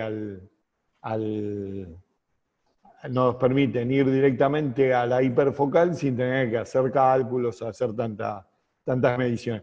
Y eso ayuda mucho a la elaboración de nuestra imagen, ¿no? Eso ayuda muchísimo a poder elaborar a nuestra imagen sin dificultades. No sé si... Y otra de las cosas que, por más que yo diga que me interesa menos, qué sé yo, la técnica y demás, la aparición de las cámaras de medio formato con sensores grandes es un atractivo muy fuerte para mí. Porque, bueno, estamos en un medio que es netamente tecnológico como la fotografía, y las cámaras siempre son un atractivo para nosotros. Yo colecciono cámaras además, así que es un tema que me atrae mucho, el tema de la posibilidad de acceder a un formato medio en un precio accesible, porque yo ya no trabajo en publicidad y son cámaras que son difíciles de amortizar, a un precio accesible las hace como muy, muy atractivas las cámaras mirrorless. Vos tenés una Fuji, creo, ¿no? Sí, yo tengo una Fuji de formato medio, sí. Sí, hermoso. Bueno, y en esta muestra, cuando estábamos armándola, yo justamente le decía a Olga, le digo, bueno, ya que estamos trabajando sobre una retrospectiva, yo creo que la Antártida no puede estar ausente en mi trabajo, pero yo ya la quiero mostrar de una forma diferente. Yo quiero mostrar la fotografía de una forma diferente. Entonces ahí surgió la idea, hay como trabajos que son muy elaborados, por ejemplo, el trabajo de la puesta de las 9 fotografías, o las del mono, las del gorila, perdón, con las personas, están muy elaboradas y es un trabajo como estratégico. Acá fui con las fotografías copiadas, impresas en diferentes tamaños, y con un cúter y una regla empecé a hacer cortes sobre esas fotografías, y en forma aleatoria fui armando este rincón, con la idea de poner fotografías en lugares que no son habituales de poner, como el piso, por ejemplo, donde la consigna además era no poner nada que indicase que no se podían pisar, que si la gente las quisiera pisar, que las pisase, y si no las querían pisar, que no las pisen. Ahí, por ejemplo, es un detalle de cómo era esa imagen, esas imágenes en el piso, ¿no? Y la verdad que estuvo bueno porque en la inauguración estuvo muy buena, hubo más de 400 personas, que fue así un día, hoy sería impensado, ¿no? Pero 400 personas en una inauguración de una muestra fotográfica es un montón de gente. Y, y bueno, fíjense que acá está la foto que mostramos de la Antártida, justo las dos. Miren, las dos que habíamos mostrado. Y, y entonces apareció una chiquita en la muestra que vino a jugar con esta foquita así, y le sacaron fotos el día de la inauguración, estuvo bueno, lo pisó todo, estuvo buenísimo. Y después la gente de limpieza, que no sabía si la tenía que levantar o no, porque yo le dije al director del espacio, le dije, vos no le digas nada a la gente de limpieza. El día después de la muestra, cuando vengan a limpiar, vemos qué hacen, a ver si las levantan, y llamaron por teléfono para ver qué tenían que hacer. ¿No? Llamaron al interno de él para ver si las tenían que levantar, si estaban tiradas o no, y las dejaron. Pero bueno, era como toda una incógnita de qué iba a pasar en ese momento y cómo iba a ser la intervención de la gente en el lugar. Y así queda colgada el conjunto. Es una fotografía así directo. ¿Qué? Sí, no, acá me preguntan cómo determinás el valor de tus obras. Y el valor de las obras, yo siempre digo, hay un mínimo para empezar a cobrar, que es el costo que uno tiene, el costo de impresión y de montaje. Y ahí uno tiene que multiplicarlo como mínimo por 3. Eso es lo mínimo que puede salir una obra. A partir de ahí hay un valor de mercado.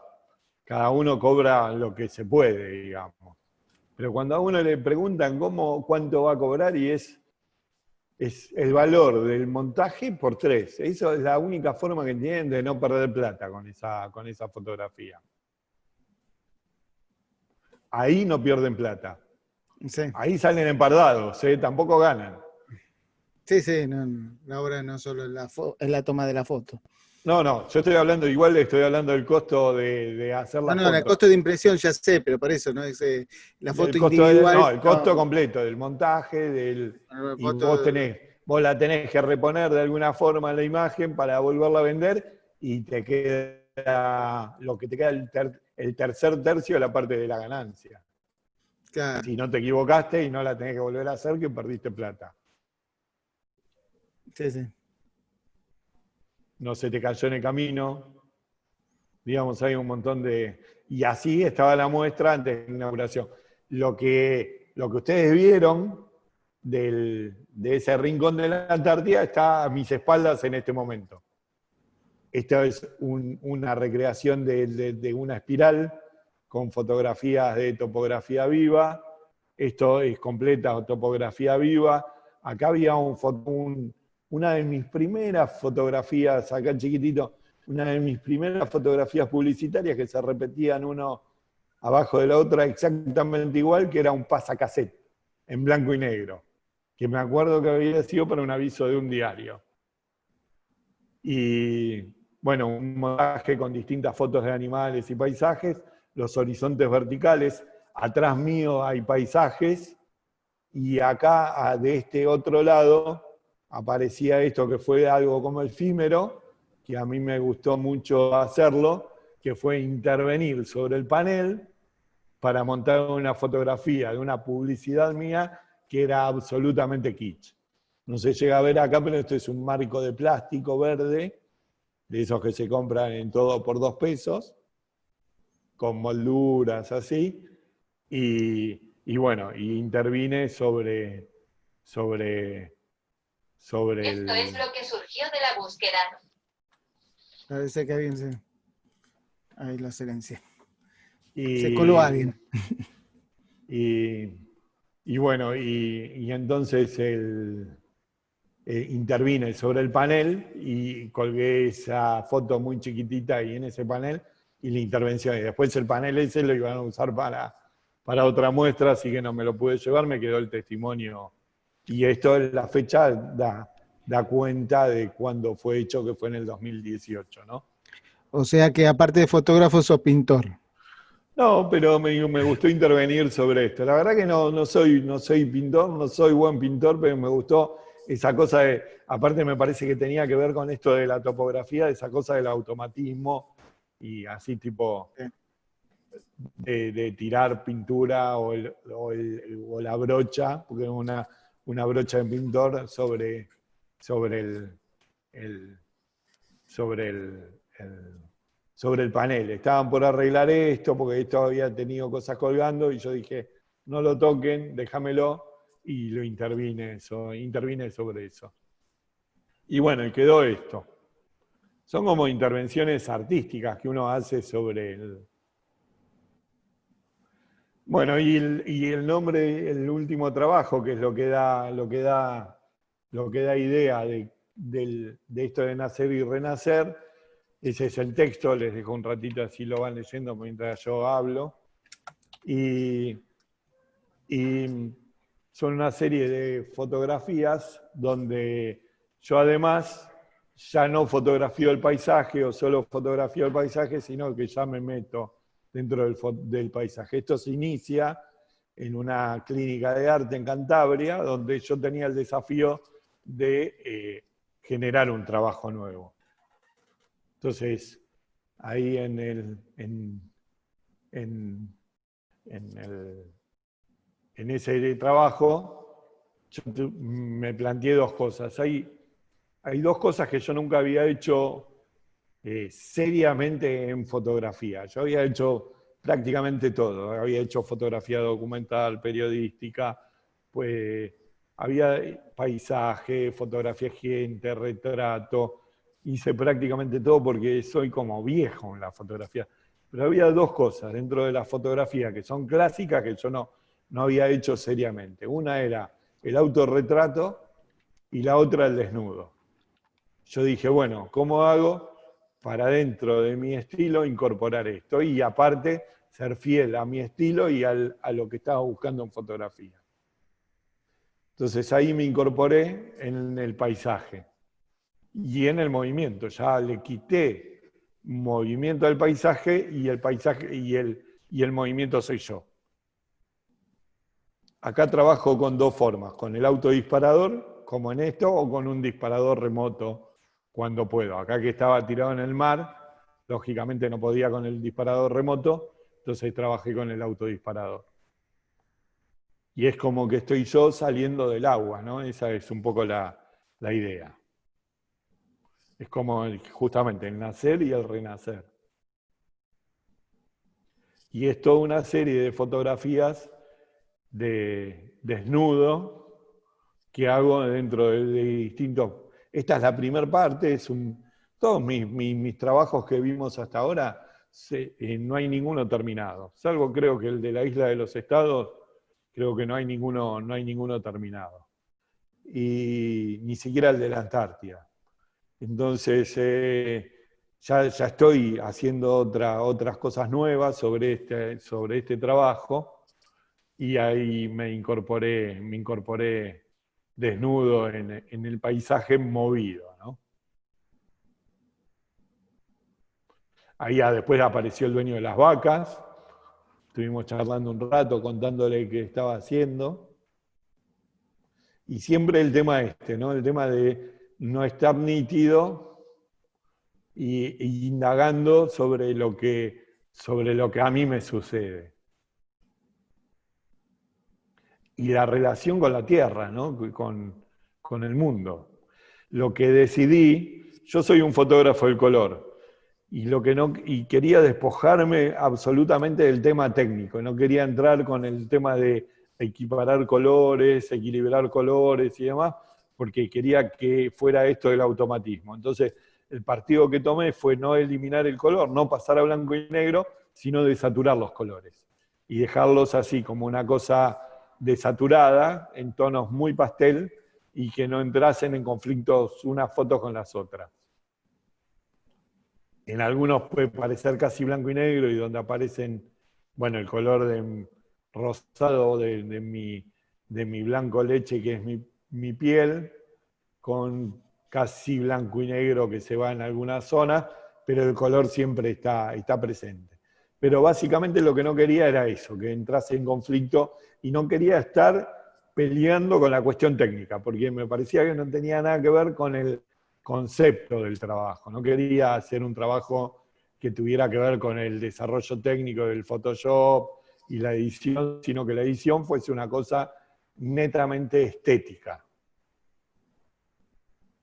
Fíjense que ahí aparece gente también, ¿no?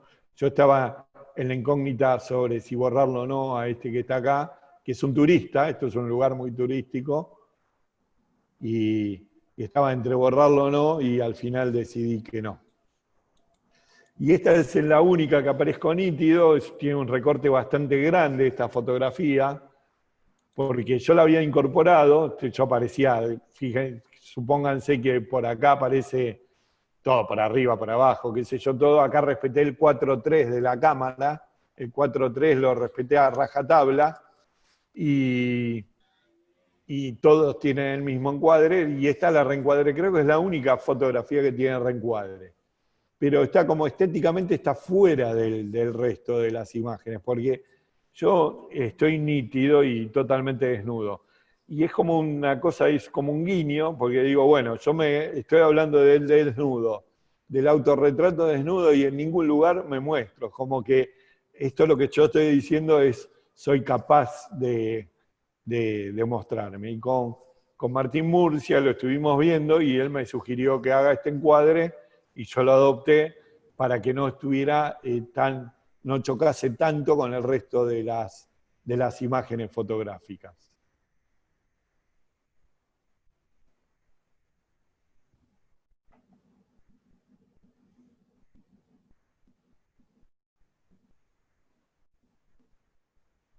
Y esta es la última, que fue la que se usó para el flyer, con el encuadre definitivo, donde sale ahí, donde se me salen las ideas para contarse con la tierra, y la pisada. Esta es una pisada también que me pareció oportuna dejarla, que habla mucho sobre la tierra. Y yo, como estoy acostado y estoy con una exposición prolongada, lo que hago es moverme un poquito como para no tener nitidez. Así que, y fue así un trabajo, hice 2 tomas nada más de esto. Y el trabajo hice 2 tomas porque la primera no coincidió exactamente con este dibujo de la arena de mi cabeza, y la segunda ya pude hacerlo coincidir bien y me fui. O sea, en general todas son como tomas únicas, no hay mucho para... Y lo aleatorio es muy fuerte en esto, porque yo no estoy mirando por cámara. O sea que yo más o menos calculo en qué lugar de la escena estoy, salvo, bueno, estas lógicamente, esta y esta, que están muy calculadas y muy planificadas. Digamos, hay otras que son como más, bueno, esta también, pero esta es como más aleatoria, de más de espaldas, y con el disparador habré tirado alguna más que esta, lógicamente, y ahí quedó. Bueno, y relacionado con esto es, la verdad que es un interrogante, porque empecé a hacer un nuevo trabajo y a indagar un nuevo trabajo en cuarentena, acá en mi estudio. Todavía no tiene nombre, todavía no, es una incógnita, porque no sé si va a ser parte de una serie. Porque uno, cuando trabaja, está lleno de series fotográficas. Yo tengo cantidad de series fotográficas que nunca vieron la luz. Y tengo un montón de trabajos que están en ejecución. Porque lo bueno es eso, es estar generando constantemente. Y yo dije, es bueno, para terminar, dejar algo abierto.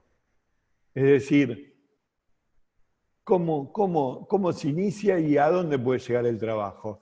Y tiene que ver con el trabajo anterior y con este último trabajo, y con el autorretrato. Y con algo con lo cual yo estaba, no te digo peleado, pero que estaba como distanciado, que es el blanco y negro. Y ahí aparece un autorretrato. y es un nuevo autorretrato que no voy a develar todavía cómo está hecho porque es un trabajo que no vio a la luz.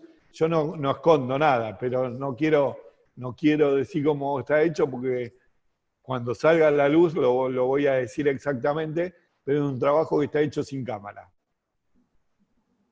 Sin cámara y sin lente. No es estenopeica. Y, lógicamente, tiene material sensible.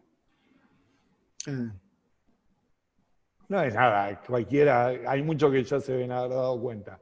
Pero lo dejo porque quiero que si ve la luz, quiero explicarlo completamente. Pero me parecía interesante esta cosa de cómo uno empieza a indagar y cómo una cosa va llevando a la otra. La selección de los trabajos que mostré hoy tiene que ver con esta cosa de cómo es la evolución, o indagando de nuevo con esta cosa que yo había hecho con el gorila y con la gente, la involución de uno. ¿No? Porque yo conozco muchos que me dicen, no, a mí me gustaba tu fotografía de antes, a mí tu fotografía de ahora no me gusta. Y al revés también, ¿no? Hay gente como que el preciosismo es una virtud y hay gente que no. El preciosismo siempre, en esto como que salgo totalmente del preciosismo, pero siempre la composición siempre es algo que está presente en mi fotografía, es muy fuerte la composición. Ninguna, por más borrosa que sea, siempre, y la selección que yo hago de las imágenes, siempre la composición está presente. O sea, siempre hay una cuota de preciosismo, esa cosa pictorialista que está ahí en la imagen, de la cual no me puedo desprender. Por eso todavía sigo haciendo el paisaje, entre comillas, tradicional, y por eso me sigue gustando. Porque el preciosismo sigue estando presente en mi imagen. Lo que me doy cuenta, no sé a dónde llegará y a dónde irá, y si seguirá o no, porque es un momento de cuarentena, de encierro y de investigación, a dónde va a ir este trabajo. Tenés que hablar con Henry Bonana, que se hizo con su camioneta, se armó una cámara gigante. Sí, No sé si lo vi. Sí. Así que bueno, muchas gracias por la atención, que fueron casi 2 horas de aguantar mi casi monólogo, ¿no? Así que bueno, yo les agradezco mucho y no sé si hay preguntas. Hay muchos agradecimientos. Me preguntan si te gustan los colores suaves para las composiciones o el tono que se determina es por la elección del tipo de obra. En general, toda la vida trabajé con colores más cercanos a los pasteles que a los muy saturados. Sí, a mí me gustan más los colores pasteles que los colores saturados. Sí, sí, es una tendencia así de estilo de vida. No me gustan mucho ahora está muy de moda el tema de la saturación de los colores y eso, y no me gusta. Sí, siguen dando agradecimientos. Están todos saludando. No sé, ahí vos, Emiliano, ¿tienes alguna consulta? No, la que vos fuiste diciendo. Bueno, te queremos agradecer entonces, Marcelo. Las puertas de la Federación están abiertas para vos, No, yo les colegas. quiero agradecer muchísimo. Me gustó mucho poder mostrar mi trabajo. El trabajo de Nacer y Renacer es un trabajo que lo mostré hasta ahora parcialmente, nunca lo había mostrado en un público masivo, así masivamente. Así que para mí fue una gran oportunidad y bueno, espero que con eso lo que sí fue que gané un premio importante con con ese trabajo en el APA, en la American Photographic Association, y bueno, eso fue lo único así como notable. Y bueno, les agradezco muchísimo la oportunidad y a todos los presentes. Muchas gracias. Bueno, Muchas gracias a vos por tu tiempo. gracias a todos. Bueno, pueden abrir Excelente las charla. cámaras, Muchísimas saludar ahí. gracias. Ahí aplauden. Bueno, gracias a Bueno, todos. espero bueno, les haya servido. Digo, me parece que está bueno el tema de poder, como una opción para los fotógrafos, construir obra, que es un camino que a veces la mayoría de los fotógrafos no exploramos, y esta cosa del automatismo que tiene la fotografía nos lleva por generar muchas imágenes y no detenernos a relacionar cada una con otra, ¿no? Que me parece que es algo que es, para mí, ¿no? Para mí es importante pensar en nuestras imágenes, ¿no? Así que bueno, muchísimas gracias.